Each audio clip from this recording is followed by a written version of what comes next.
नमस्कार दोस्तों, आज की इस वीडियो में हम बात करने वाले हैं अस्थमा में किस व्यायाम या किस एक्सरसाइज या किस आसन को आपको किस तरीके से करना चाहिए जिससे आपको अस्थमा की जो समस्या है उसमें रिलीफ मिल सके।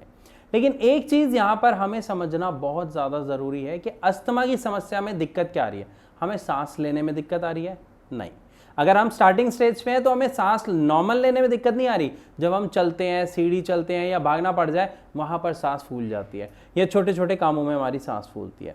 अगर यही प्रॉब्लम सेकेंड लेवल या थर्ड लेवल पे आ जाती है तो नॉर्मल लाइफ में भी सांस लेने में लोगों को दिक्कत आती है, विस्लिंग साउंड आती है और इवन रात को उठ के अचानक जी घबराना, खांसी उठ जाना, ये प्रॉब्लम या ये सिम्टम्स इसके होते हैं।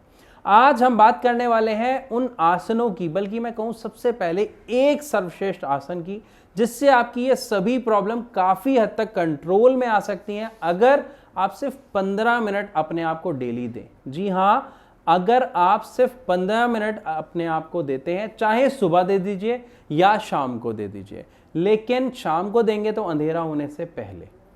मैं ऐसा क्यों कह रहा हूं, पूरी डिटेल में आपको समझाता हूं। नमस्कार, मेरा नाम है ललित शर्मा और आज मैं आपको बताऊंगा अस्थमा में सबसे ज़्यादा उपयोगी व्यायाम या आसन, आप कुछ भी कह लीजिए। जब भी आप 15 मिनट अपने आप को देना चाहते हैं तो एक चीज़ का खासा ख्याल रखें कि आपका पेट खाली हो। खाली से मतलब है जैसे सोकर उठे हैं, सुबह सुबह अगर आप एक्सरसाइज कर रहे हैं तो फ्रेश होने के बाद कर रहे हैं। अगर शाम को आप एक्सरसाइज करने जा रहे हैं तो उस एक्सरसाइज से लगभग 2.5-3 घंटे पहले तक आपने कुछ नहीं खाया होना चाहिए। जैसे आपने 2 बजे तक, 2:30 बजे तक या 3 बजे तक लंच किया, उसके बाद आप 6 बजे शाम को एक्सरसाइज करने बैठ रहे हैं या 6:30 बजे एक्सरसाइज करने बैठ, या आप 5 बजे भी बैठ सकते हैं। ठीक है, अब हमें करना क्या है? सबसे पहली चीज, हम कोई भी एक्सरसाइज करते हैं तो हमें वार्म अप करना होता है। लेकिन अस्थमा के पेशेंट के लिए वार्म अप क्या है ये समझिएगा। यहाँ पे आपको उछलना, कूदना, भागना नहीं है, वो आपके लिए प्रॉब्लमैटिक हो सकता है। हमें क्या करना है, एक अपना मैट बिछाना है, आराम से बैठ जाना है। एक चीज ध्यान रखनी है, अगर आप खुले में एक्सरसाइज कर रहे हैं तो बहुत बढ़िया है, मतलब आपके आसपास पेड़ पौधे होने चाहिए। लेकिन यदि अगर आप बाहर नहीं जा सकते हैं तो आप एक छोटा सा काम कीजिए कि अपने घर में 2, 3 या 4 इंडोर प्लांट्स लगा लीजिए, जिससे आपकी जो प्रॉब्लम है उसमें आपको रिलीफ मिलेगा और आपकी जो एक्सरसाइज है ना उसका आपको पूरा बेनिफिट मिलेगा। समझते हैं सबसे पहले हमें करना क्या है। मैं वार्म अप की बात कर रहा, तो वार्म अप में आपने क्या करना है, आपको अपने ये दोनों हाथ लेने, इसको ऐसे मिलाना है। मिलाने के बाद आपको यहां पर हाथ रखना है और यहां से हाथ को ऐसे मोड़ते हुए आगे लेके जाना है। लेकिन जब आगे लेके जाएंगे तो आपको धीरे धीरे सांस भरनी है। देखिए कैसे, हाथ को पूरा स्ट्रेच करें जितना कर सकते हैं और सांस को बिल्कुल धीरे धीरे खींचना। हमने प्रेशर नहीं लगाना, झटका नहीं देना, ऐसे नहीं, ऐसे नहीं करना, बिल्कुल आराम से। दोबारा देखिए, हाथ को वापस लाते में हमें ब्रीथ आउट करना है, यानी सांस छोड़नी है।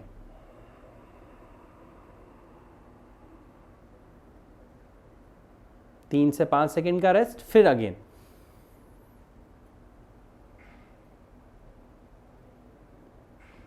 Then release. इस तरीके से आपको 10 to 12 या 15 टाइम्स आप कर सकते हैं। 15 टाइम्स करने के बाद सेम आपको जो आपने सामने किया वो अप में करना है, सामने ऊपर। कैसे? हाथों को जितना स्ट्रेच कर सकते हैं उतना आप स्ट्रेच करें, सांस छोड़ते हुए, हाथ नीचे। 1 more टाइम।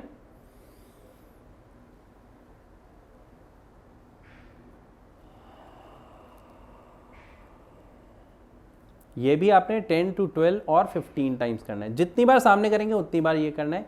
इसके बाद आपको नेक्स्ट एक्सरसाइज पे आना है, जिसमें आपको अपने पूरे हाथ दोनों सामने रखने हैं, ऐसे खुले होके, या आप यहाँ रख सकते हैं बिल्कुल सामने, साइड की जगह।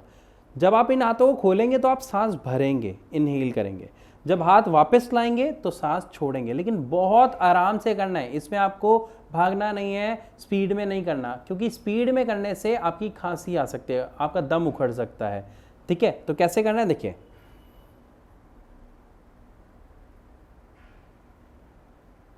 आपको कोशिश करनी है ऐसे हाथ खोल के फेफड़ों को जितना ज्यादा फुला सकते हैं, हवा भर सकते हैं, लेकिन धीरे धीरे। देन छोड़ते हुए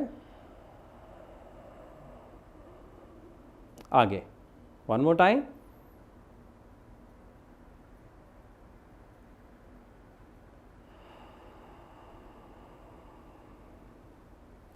इस तरीके से आपको करना है। अगर आप 10 बार भी नहीं कर पा रहे तो आप 5 से 6 बार से शुरुआत कर सकते हैं। अब इन तीनों से क्या होगा, वार्म अप हो गया, यानी आपका सांस लेना और सांस छोड़ना, इनहेल और एक्सहेल से आपका जो एयरवे है उसमें आपको हेल्प मिल गई, एक वार्म अप हो गया। अब इसके बाद आपको क्या करना है, अनुलोम विलोम। जी हाँ, अनुलोम विलोम, लेकिन कैसे करना है ये समझना बहुत जरूरी है, क्योंकि हम कई बार देखते हैं, कई लोगों को देखते हैं, वो लोग नॉर्मल हैं तो वो स्पीड में भी कर सकते हैं, कैसे भी कर सकते हैं, उन्हें दिक्कत नहीं आती, उन्हें खांसी नहीं आती, उनका सांस नहीं फूलता।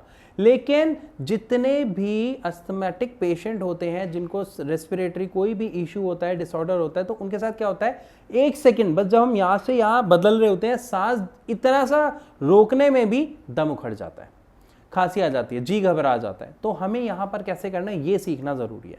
सेम वही आपको अंगूठा और अपनी ये 2 उंगलियां, ये लास्ट वाली नहीं, ये 2 उंगलियां आपको लेनी है। राइट हैंड साइड से आप सांस लेना शुरू करेंगे। अब यहां पे देखिए, जो नॉर्मल लोग लेते हैं वो कैसे लेते हैं, पूरा दम लगाते हैं। हमें नहीं लगाना, हमें सिर्फ एक्सरसाइज करनी है सबसे पहले। अब ये एक्सरसाइज क्यों करनी है, क्योंकि यहां पर सबसे पहला काम क्या कर रहे हैं, हम अपने लंग्स में मैक्सिमम ऑक्सीजन, मैक्सिमम एयर पहुंचा रहे हैं, जिसकी वजह से हमारे जो ब्रोंकाइज और ब्रोंकी होल्स हैं उसमें जो इन्फेक्शन है वो खत्म हो। साथ ही हम जानते हैं कि मैक्सिमम ऑक्सीजन से हमारी बॉडी के टॉक्सिन्स डिस्ट्रॉय होते हैं, तो वो टॉक्सिन्स डिस्ट्रॉय होंगे और हमारे ब्लड में मैक्सिमम ऑक्सीजन जाएगी। तो कैसे हमें करना है, सेम ऐसे लेना है, ठीक है। यहां पर एक और चीज है, आप एक उंगली भी यूज कर सकते हैं, कोई भी, it's all up to your comfort. तो हम साथ ही लेते हैं और शुरू करते हैं, मैक्सिमम एयर। ये वाला जो एक्शन है ना, ये आपको फास्ट करना है।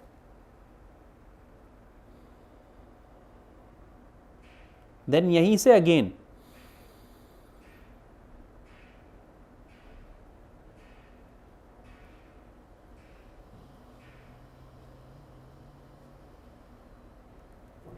धीरे धीरे आपको सांस लेनी है, धीरे धीरे छोड़ना है, मतलब नॉर्मल, जिसमें आपको कोई परेशानी का सामना ना करना पड़े।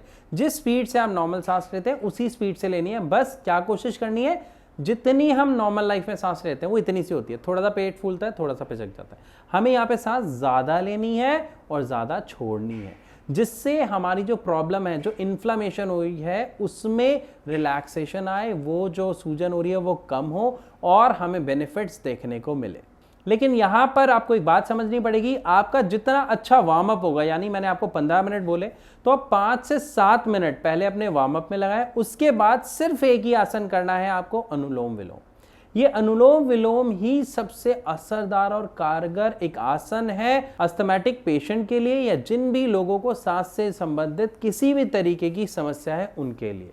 सो आई होप इस पूरी वीडियो में आपको समझ आया होगा कि हमें किस तरीके से एक्सरसाइज करनी है। बस एक चीज का और खास ख्याल रखें, जो ज्यादातर पेशेंट गलती कर देते हैं, ज्यादातर लोग ये आसन गलत करते हैं, समझिए क्यों। अभी मैं बैठा हूं, शायद आपको यहां से क्लियर नहीं होगा। जब लोग ये आसन कर रहे होते हैं तो वो क्या करते हैं, वो ऐसे होते हैं, एज के कारण, गलत आदतों के कारण। जो आपकी कमर है ना वो ऐसी मुड़ी हुई आती है, देखो जैसे अभी मेरी है। अब आप यूं कर रहे हैं ना, तो आप खुद आप करके देखिए, आपको भी पता लग जाएगा कि आप अगर ऐसे टेढ़े बैठे हुए हैं, झुके हुए बैठे हुए हैं, तो आपकी सांस ही अंदर बहुत कम जाएगी। जब सांस अंदर कम जाएगी तो क्या बेनिफिट मिलेगा, नहीं। फिर लोग कहते हैं आसन का कोई फायदा नहीं होता, हमने तो बहुत बार किया है। प्लीज एक चीज को समझें कि अगर हम किसी चीज को सही तरीके से नहीं कर रहे तो हमें उसका सही रिजल्ट मिलना पॉसिबल नहीं है। तो हमें क्या करना है, अपनी कमर को स्ट्रेट करना है। अब बहुत सारे लोग यहाँ पे एक और क्वेश्चन करते हैं, सर हमारी कमर में दर्द होता है, हमसे स्ट्रेट नहीं होती, हम क्या करें। यहाँ पे मैं आपको एक और हेल्प देता हूँ। दीवार है, कोई ऐसे दीवार या आपका बेड है या सोफा है, आप उसके बैक का सपोर्ट लें। कैसे लें मैं दिखाता हूँ। आप दीवार के साथ बिल्कुल चिपक जाएं। जो आपका बैक है ना, इस बैक को हिप बिल्कुल दीवार के साथ चिपका लें, लेकिन ऐसे ना चिपकाएं, बिल्कुल ऐसे सीधे होके चिपकाएं। तो ये देख रहे हैं, बिल्कुल सीधे होके आपको दीवार के साथ चिपकना है, उसके बाद आपको सीधा होना है। अब जब आप सीधा होंगे ना, अब मुड़ने की कोशिश करेंगे तो देखो दीवार आपके पीछे आ गई, आप मुड़ ही नहीं पाएंगे। तो आपको क्या करना है, सपोर्ट ले लेना है, सोफे का, बेड का, दीवार का, किसी भी चीज का, और उसके बाद सीधे बैठ के आपको ये आसन करना है। शुरुआत में इसमें दिक्कत ज़रूर आती है पहले दूसरे तीसरे दिन कुछ लोगों को, क्योंकि कमर सीधी होती है। लेकिन अगर आप 15 मिनट सुबह और 15 मिनट शाम अपने आप के लिए निकाल पाते हैं, सो आई प्रॉमिस, तो कुछ ही दिन में इसमें आपको बहुत अच्छा आनंद आने लगेगा। आप इंजॉय करने लगेंगे उस पूरी प्रैक्टिस को, इस पूरे आसन को, और इसका जो इम्पैक्ट होगा वो आप खुद फील कर पाओगे। एक पॉजिटिव वाइब्स आती है, क्योंकि ऑक्सीजन जब हमारे अंदर जा रही है तो वो बहुत सारी चीज़ें, बहुत सारे रोल प्ले करती है जो हम जानते भी नहीं हैं। सो हमें सिर्फ क्या करना है, अच्छे से वार्म अप 5 से 7 मिनट लगा के, बाकी बचे हुए टाइम में अनुलोम विलोम सुबह और शाम दोनों कोशिश करें। दोनों टाइम नहीं कर पा रहे तो एक टाइम जरूर करें, लेकिन एक चीज का खास ख्याल और रखें जो मैंने पहले भी बताया था कि घर में अपने आसपास पेड़ जरूर लगा लें, इंडोर प्लांट्स, ताकि अगर आप बाहर नहीं जा पा रहे, घर के आसपास कोई पार्क नहीं है, तो आप घर में सुबह शाम अपना ये आसन बेड पर बैठ के भी कर सकते हैं, सोफे पे बैठकर भी कर सकते हैं, कोई दिक्कत वाली बात नहीं है। तो मैं आशा करता हूं इस वीडियो के माध्यम से आपको समझ आया होगा कि किस तरीके से आप अपनी अस्थमा की समस्या से निजात पा सकते हैं, बाहर आ सकते हैं।